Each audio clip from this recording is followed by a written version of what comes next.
20ஆம் தேதி காலையில் அந்த பகுதியிலே யாரோ அதாவது விவசாய தேவைகளுக்காக நடமாடி சென்றவர்கள் சென்ற போதுதான் ஏதோ ஒரு முனங்கல் சத்தம் அல்லது ஏதோ ஒரு அணுங்கல் சத்தம் கேட்டபோதுதான் அந்த கிணற்றை எட்டி பார்த்த போதுதான் அவர்களுக்கு ஒரு பேர் அதிர்ச்சி காத்திருந்தது.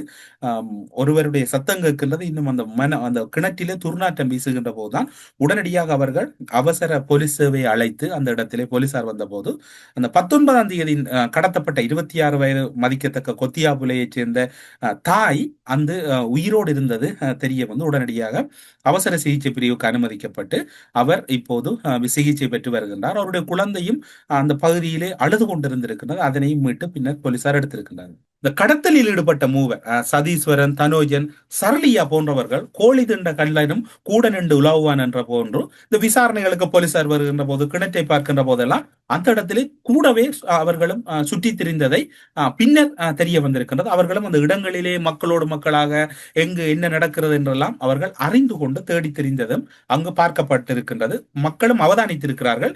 இந்த கைதின் பின்னர் அவர்களுக்கு ஒரு ஆச்சரியம் இருந்திருக்கிறது. இவர்களும் இந்த இடங்களில் எல்லாம் இருந்தார்கள் என்று அவர்களுக்கு ஒரு திகைப்பை ஏற்படுத்தி இருக்கின்றது. இவர்கள் எப்படி சிக்கினார்கள் போலீசாரிடம் என்று நீங்கள் சிந்திப்பது புரிகிறது.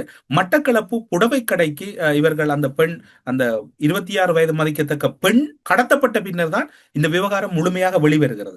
அவர் கடத்தப்பட்ட போது இவர்கள் அந்த மட்டக்களப்பு பிரதான நகரில் இருக்கக்கூடிய ஒரு புடவை கடைக்கு சென்ற போது அங்கு இவர்களுடைய முச்சக்கர வண்டியினுடைய இலக்கம் அங்கு இருக்கக்கூடிய கடையினுடைய சிசிடிவியிலே பதிவாகின்றது. அதனை வைத்துக் கொண்டுதான் இவர்கள் இந்த விசாரணைகளை முன்னெடுக்கின்றார்கள். இந்த முச்சக்கர வண்டி இலக்கத்தை அடிப்படையாக கொண்டு விசாரணைகள் ஆரம்பிக்கின்ற போது அந்த முச்சக்கர வண்டியின் இலக்கத்தின் அடிப்படையில் ஏறாவூர் பகுதியை செல்கின்றார். அவர் கூறுகின்றார், இன்னும் ஒருவருக்கு நான் ஏறாவூர் பகுதியிலே விட்டு விட்டேன் என்று.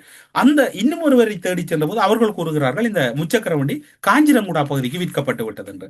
அதன் பின்னர் காஞ்சிரங்குடா பகுதிக்கு தேடி சென்ற போதுதான் இந்த சம்பவம் பதிவாகின்றது.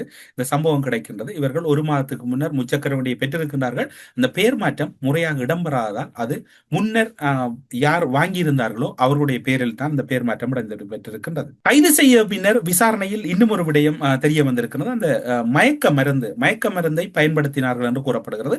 மயக்க மருந்தை தெளித்தது யார் என்கின்ற விசாரணைகள் எல்லாம் இருக்கின்ற போது அந்த ஸ்ப்ரே இவர்களுடைய கைக்கு எப்படி கிடைத்தது, மயக்க மருந்து எப்படி கிடைத்தது, இவர்களிடம் மயக்க மருந்தை பயன்படுத்தக்கூடிய ஒரு ஸ்ப்ரேயும் பயன்படுத்தி இருக்கிறார்கள். மயக்க மருந்தை காஞ்சிரங்குடாவில் வைத்திருந்தவரும் கைது செய்யப்பட்டிருந்தார். மயக்க மருந்து ஸ்ப்ரே மகளடு தீவில் இருக்கக்கூடிய ஒரு ஓட்டுநரிடம் வழங்கப்பட்டிருக்கின்றது. அவர் அதனை புதைத்து வைத்து, அப்படி என்றால் அவருக்கு முன்னரே இது மயக்க மருந்து என்று தெரிந்திருக்கின்றது.